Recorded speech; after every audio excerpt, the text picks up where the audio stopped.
Hello all, I'm Anthony Wilson, the Communications Director for the City of San Angelo.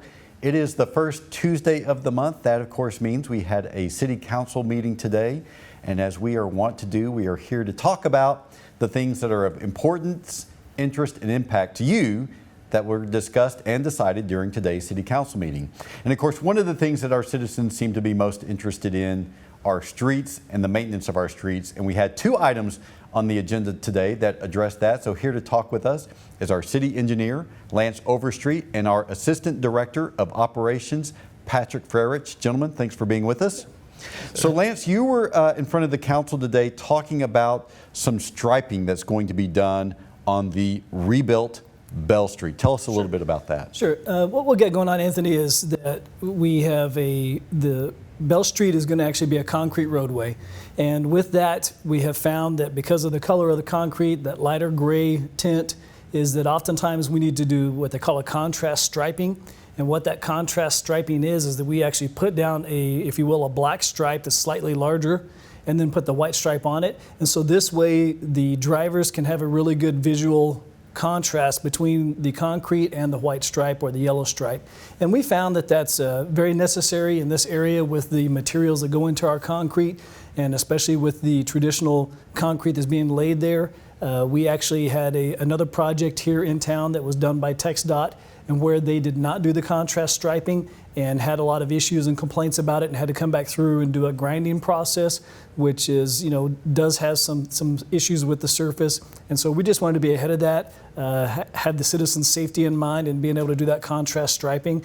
And so we took that to council just for approval because of the purchasing guidelines, and it was unanimously approved. And of course, this is something that's not really a concern whenever you're just doing a traditional asphalt street. Right, it is, because on a traditional asphalt, it naturally has that darker black tint. And so you naturally, because it's black, you get that white, and that yellow just really pops real good. But with that lighter gray pigment, it's more difficult to see in certain light conditions, in rain conditions, at night, all those types of things. And so this contrast striping with the black and the white together really helps to make that stripe pop. And you made a point today in front of the City Council to stress that although this is a little bit of additional cost, that is accounted for within the budget of the project. Sure. When we put this approval out initially, we always have a contingency fund that's available, and it is usually a percentage of what the project estimate is going to be for taking care of things that do pop up like this. And so it is completely within the budget contingency. We're not asking for additional funds on it, and so it'll be covered through that. There may be no street in San Angelo that gets more attention and talk than Bell Street. Of course, we are rebuilding that over the course of about 4 years. Tell us, give us a progress report on the Bell Street reconstruction project. Sure. We've been, the contractor has really been making a lot of headway on that project. Of course, we had some significant water and sewer infrastructure that's having to be done on Bell Street. The water portion of that has almost been completely done. They are still working on the sewer. Many of the people don't realize that sewer is 15 to 25 feet deep in places. May have some constructability issues. We are changing some alignments, and so they're having to actually trench through hard rock. So the water portion is almost completely done. The sewer portion, we are actually running up one of the draws, about to be at Bell Street, and then start doing the work in Bell Street for the sewer. And then on the north portion of it, north of the loop, they are actually starting to rebuild and lay concrete on that north portion. So the north portion, of course, is going to be finished a little bit quicker because there aren't sewer changes in that area. And then the rest of it will be continuing as they continue to bring that sewer utility down Bell Street. Like you mentioned, this project involves removing, replacing, and relocating utility lines, water and sewer, from out from under the street. So if they need to be repaired in some regard, we're not tearing up a brand new street. Exactly. That is the whole thing, is trying to shallow up those services so they're not 20 and 30 foot deep, and as well as relocating them outside of the pavement section. And the other thing too is we kind of had an interesting situation occur on Bell Street to where someone actually hit the bridge. And so a lot of people equated the Bell Street work on the bridge to our work, and that was actually totally separate. That was actually TxDOT that had to repair that bridge because it was actually compromised. And so a lot of people had to see Bell Street and think it's all one thing, but there was actually two different projects going on Bell Street simultaneously. So as far as work done on the roadway itself, when will we expect to see that construction move to the south portion of the loop? We're not going to see a lot of that go south of the loop until that sewer line has been relocated. That sewer line, as I said, is in the middle of that roadway.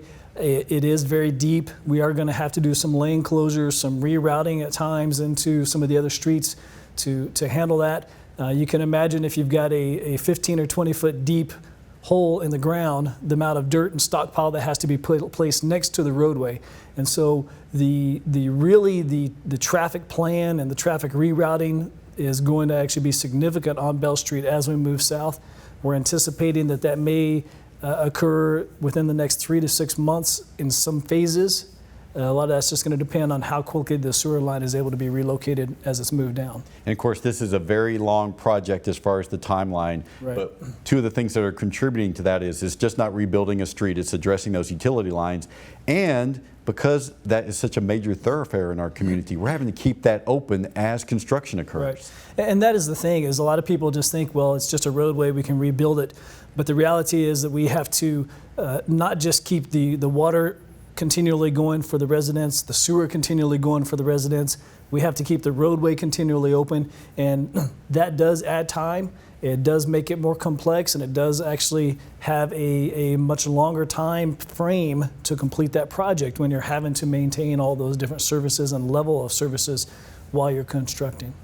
Now, Patrick, you were before the council today to talk about an intriguing new alternative to our annual seal coating project. Tell us about that. So what we presented to council today was an award for a high density mineral bond, which is a street application for a preservation of our streets. While it's not a replacement for seal coat, what this is it's an alternative to seal coat for those streets that apply. There is certain criteria that the street has to meet, a higher PCI score, a few... What's a PCI? PCI is a pavement condition index. So it's basically a grade rating that your roadway gets, and it takes into account the age of the roadway, the distresses in it, how many cracks, how many potholes, that type of information on the street or characteristics of the street, and gives it a score. So what this HA5 is it's an application that goes on the street to keep it from further deteriorating or deteriorating at an exponential rate. So while the seal coat process is still viable for the majority of our streets in the city, what this HA5 is for those newer constructed streets or those reconstructed streets, to keep them from getting to that state that most citizens attest our streets to be in that dilapidated state or deteriorated state. So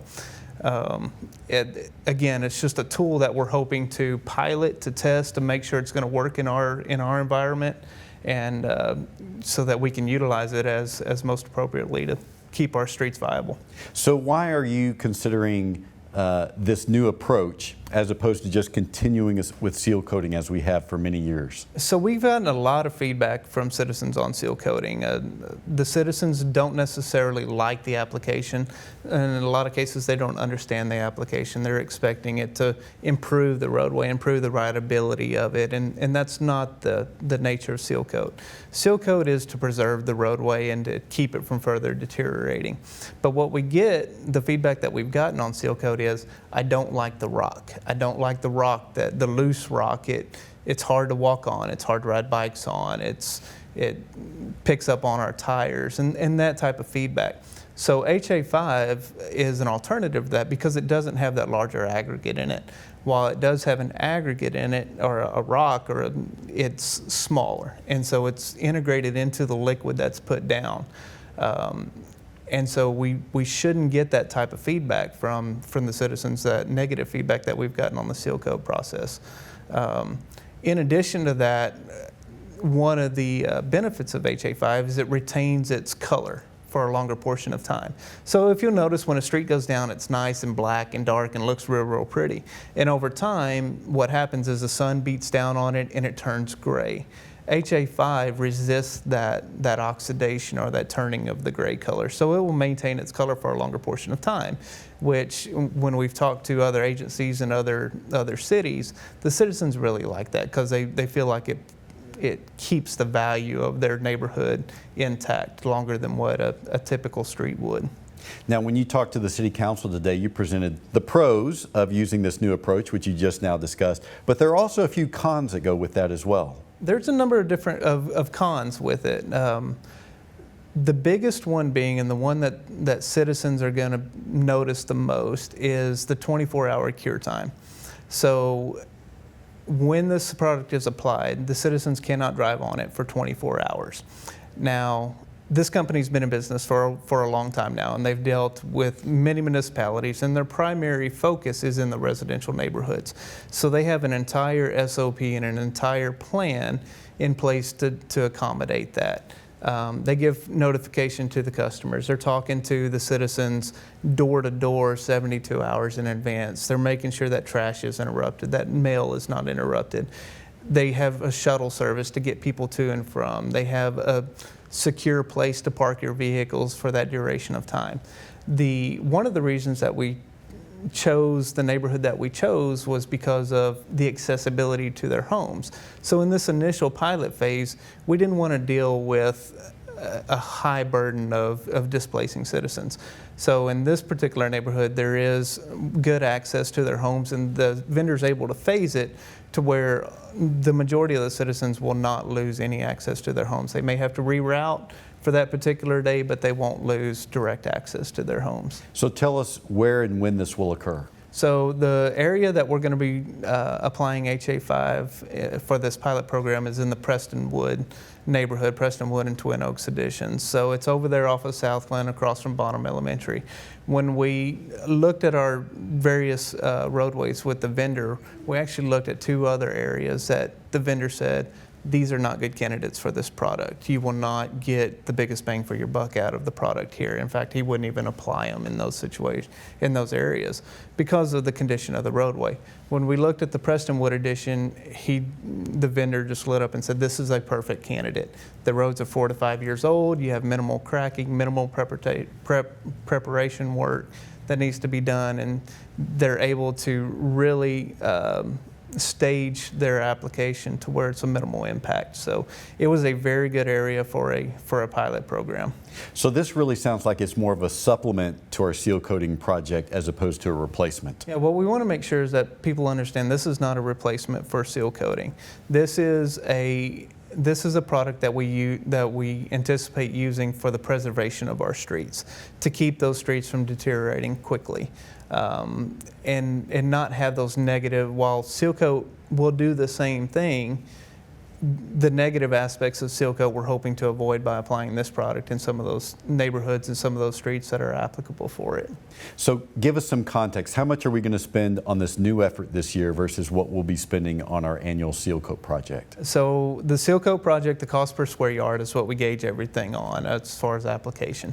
So the Sealcoat cost per square yard is $2.71 for this year. The HA5 application is $3.04. So you see about a 33-cent premium on the application. But we expect to garner that extra investment back through the longevity, through the public perception. If we can get the citizens something that they are more pleased with, and they're not having to deal with the loose rock and all of those negatives that we've talked about, and still provide an extended amount of preservation of that street and extend the life of that street, I think that premium is well invested at that point. And I don't recall the exact figures, but we spend approximately $4 million a year on Sealcoat. And how much are we spending on this new approach this year just to pilot it? So we're spending $218,000 on this pilot, which sounds like a lot of money, but when you look at the overall street preservation program, $4 million, you're looking at about 5%, give or take. So it's really a small amount to test drive and make sure that this product works before we put a large amount of money into the project. And that's what we want to do. We want to make sure that it works, and we're not just relying on what the vendor says. We want to put a little bit of money into it, make sure it works, and then if it does, we can really incorporate it into our preservation program. So when will we see the beginning of this year's seal coating project, and when will we be announcing where that work will occur? So the seal coating project will start in a couple of weeks. The vendor, you'll start seeing some aggregate being stockpiled this coming week, and then the following week you'll see the seal coat application come in to start being placed. The HA5, we need to work with the vendor to look at their schedule, look at our schedule, and make sure that we have enough time to properly prep the roadway, as well as that we're working in amongst the schools, since it is so close to Bonham Elementary and some of those other impact that we need to consider. So as always, you can learn more about this by following the City of San Angelo Public Information Facebook page. Of course, you've already liked it, but if you want to make sure that you see the items that we post, you need to follow it as well, and visiting our website at cosatx.us.